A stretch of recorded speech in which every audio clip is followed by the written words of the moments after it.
మనతో మాట్లాడేందుకు ఆర్టీ ప్రసాద్ గారు ఉన్నారు. సో ఈ కంప్లైంట్ ఇచ్చిన శానిటీ ఏముంది, ఆధారాలు ఉన్నాయా లేక మామూలుగానే కంప్లైంట్ ఇచ్చే మనం మాట్లాడే ప్రయత్నం చేద్దాం. సార్ ముఖ్యంగా చెప్పండి, మీరు ఐసీబీకి కంప్లైంట్ ఇచ్చి ఇవ్వడం జరిగింది, 100 కోట్ల మేర అక్రమాలు జరిగాయి, అవినీతి జరిగిందంటూ కూడా.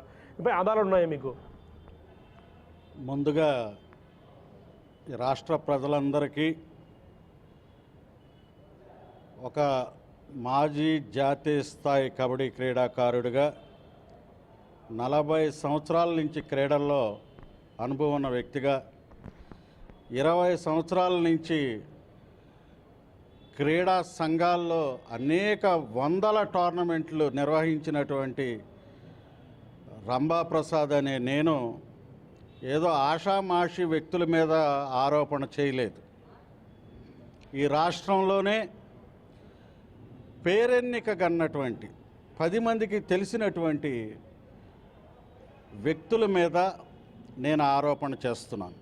ఇది నా ఆరోపణ కాదు, ప్రత్యక్షంగా జరిగినటువంటి ఆడుదాం ఆంధ్ర పేరుతో జరిగిన దోపిడీని ప్రజలకు తెలియచేయటానికి ఈ రోజున నేను రాష్ట్రం మొత్తం పర్యటిస్తున్నాను. అందులో భాగంగానే ఈ రోజున అనంతపురం రావటం జరిగింది. అనంతపురంలో మీడియా మిత్రులు అడిగిన వీటికి డైరెక్ట్గా నేను సమాధానం చెప్పేది ఏంటంటే, ఆడుదాం ఆంధ్రాలో ఫస్ట్ అనౌన్స్ చేసినటువంటి అమౌంట్ ఎంత? ఆ రోజున అప్పటి ముఖ్యమంత్రి ఇన్వాల్వ్ అవ్వలేదు ఆడుదాం ఆంధ్రాలో. ఒక ముఖ్య ఉద్దేశం ఏంటంటే, రాష్ట్రంలో క్రీడా నైపుణ్యం ఉన్నటువంటి క్రీడాకారులను వెలికి తీసుకొచ్చి వాళ్ళకు ఒక గుర్తింపు తీసుకొచ్చి రాష్ట్రంలో ది బెస్ట్ ప్లేయర్స్ని తయారు చేయాలనే ముఖ్య ఉద్దేశం అని ఆడుదాం ఆంధ్ర టోర్నమెంట్ని అనౌన్స్ చేయడం జరిగింది రాష్ట్ర వ్యాప్తంగా. ఈ రాష్ట్ర వ్యాప్తంగా అనౌన్స్ చేసే వీటిలో ఎన్నుకున్నటువంటి క్రీడలు ఏంటి? Cricket, ball badminton, kho kho, kabaddi, volleyball. రాష్ట్ర ప్రజలందరికీ నేను కోరేది ఒకటే, వీళ్ళు ఎంచుకున్న క్రీడల్లోనే అయ్యే ఖర్చు ఎంత అనేది ఒకసారి ఆలోచించమంటున్నాను. కబడ్డీకి ఎంత ఖర్చు అవుద్ది, ఖోఖోకి ఎంత ఖర్చు అవుద్ది, ఏది మ్యాట్లు అనండి లేకపోతే ఎక్విప్మెంట్ అనండి, క్రీడా సామాగ్రి అనండి, ఎంత ఖర్చు అవుద్దండి? క్రికెట్కి ఎంత ఖర్చు అవుద్ది? కానీ ఒక లెక్క పొంతన లేకుండా శాఫ్ అధికారులు, విసిఎండి, అలాగే కింద ఉన్నటువంటి అడ్మినిస్ట్రేటివ్ ఆఫీసర్స్ వీళ్ళందరినీ మాట్లాడనివ్వకుండా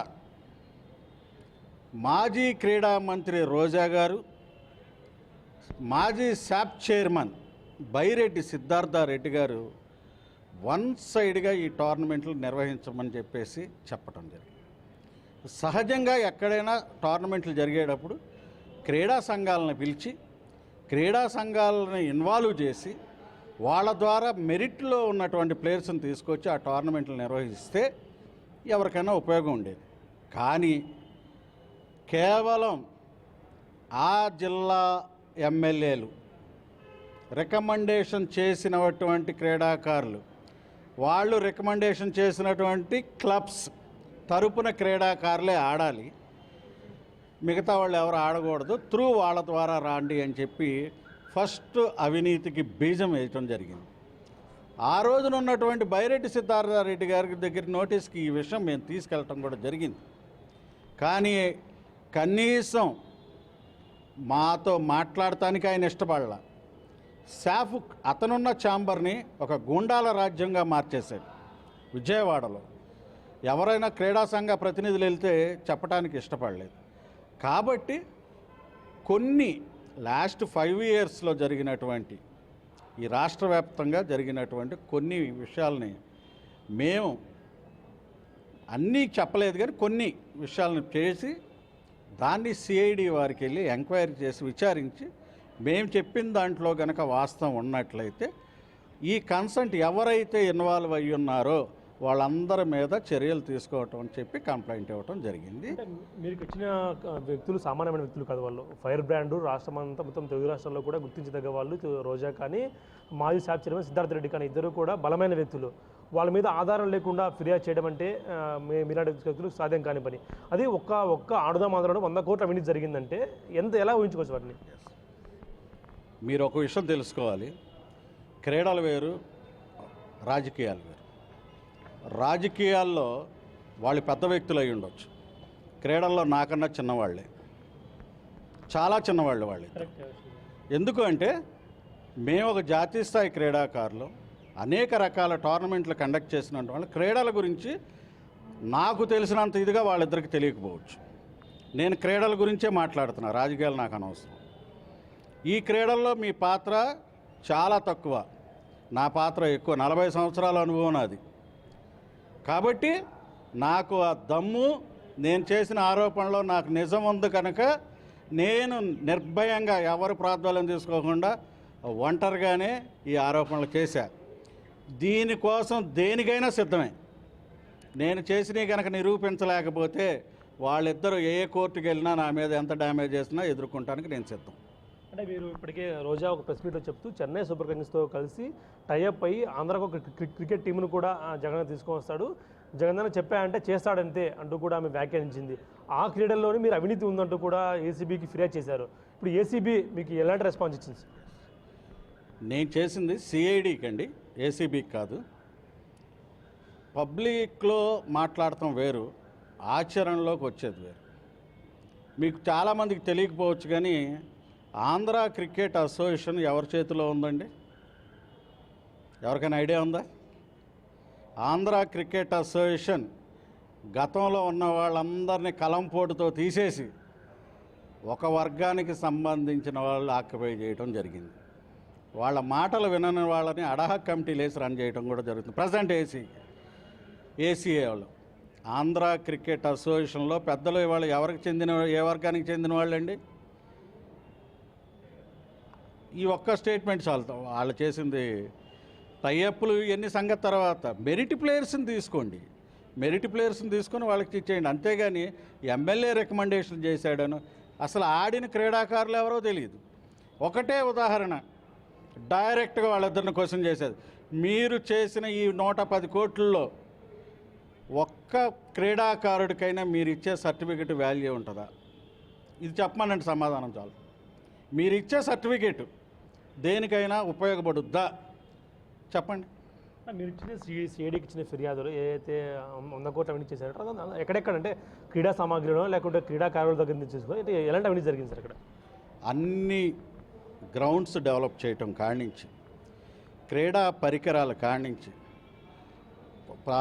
క్రీడా దుస్తుల పరికరాలు కానించి, క్రీడాకారులకి నగదు బహుమతులు ఇచ్చిన దాంట్లో కానించి, అలాగే అధికారులు అంటే ఈ టోర్నమెంట్ సక్సెస్ అవడానికి ప్రధాన కారణం, సక్సెస్ అని వాళ్ళు చెప్పుకున్న దాన్ని బట్టి ప్రధాన కారణం వ్యాయామోపాధ్యాయులు, పీఈటీలు. నిజంగా అండి ఎన్నో కష్ట నష్టాలు కోర్చి ఈ టోర్నమెంట్ చేయడం జరిగింది. సెలవులు ఇవ్వకుండా వాళ్ళ పర్సనల్ పనులకు కూడా ఎట్టి పరిస్థితుల్లోనూ మీరు ఈ టోర్నమెంట్లో పార్టిసిపేట్ చేయాల్సిందే. పిల్లల్ని మీరే తీసుకురండి. పిల్లలు ఎవరు స్వచ్ఛందంగా రాలేదండి. వ్యాయామోపాధ్యాయుల మీద ఉన్నటువంటి గౌరవంతో వాళ్ళు వచ్చి పార్టిసిపేట్ జరిగింది. ఇదే చాలు కదా. మీరు వ్యాయామోపాధ్యాయుల్ని కనుక్కోండి ఈ రాష్ట్రంలో, వాళ్ళు ఏం చేశారనేది మొన్న జరిగిన దీంట్లో తెలుస్తాను. అంటే మీరు చేసిన ఫిర్యాదులో అయితే 100 కోట్ల అవినీతిలో ఎవరికి వాటాల మూట చెప్పి అవన్నీ ఏమైనా ఆధారాలు మీకు సేకరించారా? మేము అదేనండి స్పెసిఫిక్గా చెప్పేది ఏంటంటే ఈ ఆధారాలన్నీ బయటపడటానికి ముందు ఆ ఫైల్స్ ఇచ్చేయమంటున్నాం. మేము అడిగేది ఒకటే, స్పోర్ట్స్ అథారిటీ ఆఫ్ ఆంధ్రప్రదేశ్లో ఉన్న ఫైల్స్ అన్నీ సీజ్ చేయండి.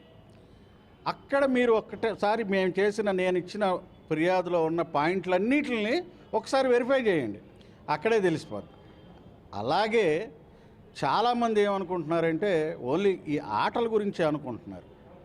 కానీ ఈ గ్రౌండ్స్ డెవలప్మెంట్ చేయటంలో, ఇండోర్ స్టేడియంస్ మీరు కట్టిన తర్వాత వాళ్ళకి లీజులకి ఇచ్చిన దాంట్లో ఒక గ్రౌండ్ బాగు చేస్తే కనీసం 2 సంవత్సరాలైనా నిలబడాలండి. అది మొత్తం గ్రౌండ్స్ అన్ని కొట్టుకెళ్ళిపోవటం నాసి రకపు పనులతో. కాబట్టి మేమేమంటే ఇంజనీరింగ్ డిపార్ట్మెంట్ని కూడా ఈ కంప్లైంట్లో మెన్షన్ చేశాం. శాప్లో జరిగిన ఇంజనీరింగ్ విభాగానికి కూడా మీరు కంప్లైంట్ ఇచ్చా. అందులో అవినీతి జరిగింది.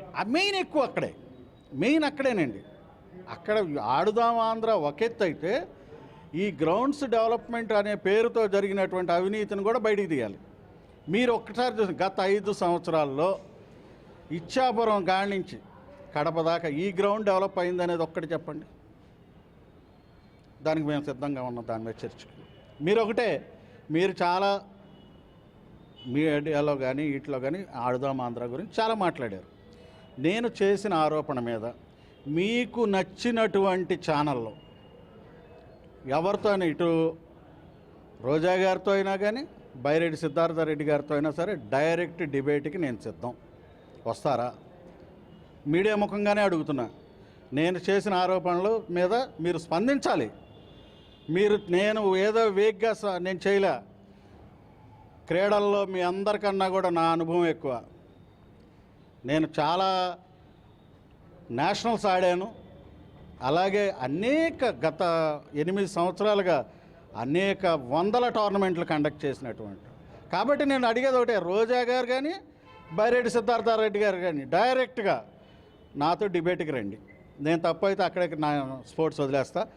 మీరు చేసిన తప్పును నేను నిరూపించడానికి సిద్ధంగా ఉన్నా. శాఫ్ అధికారుల సమక్షంలో, సిఐడి అధికారుల సమక్షంలో విచారణకు సిద్ధమైంది. అంటే ఈ జరిగిన కుంభకోణంలో శాప్ ఇంజనీరింగ్ విభాగం కానీ లేదా క్రీడా సామగ్రిలు కానీ టెండర్లు పిలిచి తీసుకుందా లేదా డైరెక్ట్ ఇచ్చేసారు సార్? ఇక్కడ మీరు ఇంజనీరింగ్ సెక్షన్ అనేది సెపరేట్ అండి. అది గత 5 సంవత్సరాలుగా జరిగినటువంటి ఇంజనీరింగ్ విభాగంలో జరిగిన అవినీతి గురించి ఒక ఆరోపణ. ఇక్కడ ఆడుదాం ఆంధ్రాలో జరిగినవి ఏంటంటే మ్యాట్లు కొన్నారు. ఇప్పుడు ఖోఖోకి కానీ ఇప్పుడు అంతా కూడా కబడ్డీ ఏంటంటే మ్యాట్ల మీద ఆడుతున్నారు. ఇదివరకు ఏంటంటే కింద నేల మీద ఆడేవాళ్ళు, అంత ఖర్చు ఉండేది కాదు. ఇప్పుడు ఏమైందంటే మ్యాట్ల మీద ఆడుతున్నారు. ఇది కూడా మోడర్న్ అయిపోయింది.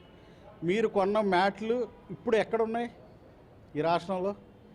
ఎన్ని మ్యాట్లు కొన్నారు? ఎన్ని లక్షలు కొన్నారు? పేపర్ మీద మీరు ఎన్నైనా చూపించవచ్చు. అందుకనే కదా మేము ఎంక్వైరీ చేయమని అడుగుతున్నాం. నేను బిగ్ టీవీ నుంచి మీరు వచ్చారు సార్, మీరు ఆథరైజ్డ్ పర్సన్ కాబట్టి మీరు వచ్చారు, లేకపోతే రారు కదా. అలాగే మీరు ఎవరికి ఇచ్చారు టెండర్లు? పేపర్లో ఎక్కడ రాలా? ఆ బిల్స్ చూపించండి. మీరు చేసిన ప్రతి టీ షర్ట్ కానించి, వికెట్లు కానించి, బాల్స్ కానించి, బయట మార్కెట్లో రేట్ ఎంత, మీరు టెండర్లో కోడ్ చేసిన బిల్లులు ఎంత వచ్చినాయి అనేది చేయండి, అక్కడే తేలిపోతుంది. అంటే గత ప్రభుత్వం స్పష్టంగా చెప్పింది 100 కోట్లు దాటితే టెండర్ ఏదైనా సరే జ్యుడిషియల్ ప్రివ్యూకి వెళ్ళిన తర్వాతే ఆమోదం పొందాలి అంటూ కూడా. ఇప్పుడు మీరు 100 కోట్ల పైన అవినీతి ఆరోపణలు చేస్తున్నారు. అంటే టెండర్ లేకుండా టెండర్ కేటాయించి దాంట్లో అవినీతి చేశారని మీరు ఆరోపిస్తున్నారు సార్? ఇక్కడ మంచి ప్రశ్న వేశారు. ఇక్కడ 100 కోట్లు అనేది ఒక్క సామాగ్రి కొనటంలోనే ఉండదండి. టోటల్ నిర్వహణ నిమిత్తం చేసినటువంటి అమౌంట్ అది. మీరు ఒక క్రికెట్కి సెపరేట్ చేశారు, ఏ గేమ్కి ఆ గేమ్కి ఎక్విప్మెంట్ సెపరేట్ చేసేసారు. సో అక్కడ ఈ 100 కోట్ల మాట రాదు. దానికంటూ ఒక అమౌంట్ ఫిక్స్ చేసుకొని, అది అసలు ఒక ఇష్టారాజ్యం అండి. దాంట్లో ఒకళ్ళతో మాట్లాడటం కానీ ఒక ఇది చేయటం కానీ ఏం లేదు.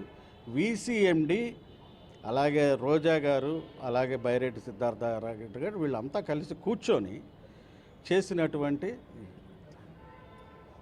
అవినీతి. దీనికి శాఫ్ కింద ఉన్న అధికారులు కూడా కారణం. ఈ ఒక్క ఆంధ్రప్రదేశ్ స్పోర్ట్స్ అథారిటీలో ఉన్న వ్యక్తులే కాదండి, ప్రతి జిల్లాలో ఉన్న డిస్ట్రిక్ట్ స్పోర్ట్స్ డెవలప్మెంట్ ఆఫీసర్లు దీనికి కారణం.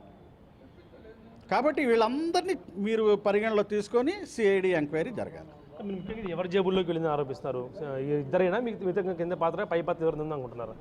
కర్నూలు సాగుకు 100 కారణాలండి. ఇది ఒక్క వాళ్ళిద్దరే కాదు, చాలామంది ఉన్నారు దీంట్లో. రేపు విచారణ జరిగితే అనేకమైనటువంటి స్పోర్ట్స్ పరంగా, రాజకీయంగా మాకు సంబంధం లేదు, స్పోర్ట్స్ పరంగా స్పోర్ట్స్లో ఉన్నటువంటి అనేక మంది బయటకు వస్తారు. అలాగే 2 క్రీడా సంఘాల్లో ఉన్న అధికారులు కూడా బయటకు వస్తారు. మీకు దీని వెనక టీడీపీ ఎవరు మీకు చెప్పారా కంప్లైంట్ చేయమని, లేదా మీరే ఒక మాజీ క్రీడాకారుడిగా మీరే కంప్లైంట్ ఇచ్చారు? సార్ పొద్దున్న లేస్తే మేము ఉండేది గ్రౌండ్లో, ఇందిరాగాంధీ మున్సిపల్ స్టేడియంలో. నా పుట్టుక ఇందిరాగాంధీ స్టేడియంలో ఒక పేద క్రీడాకారుడిగా నేను జాతీయ స్థాయికి ఆడినటువంటి కబడ్డీ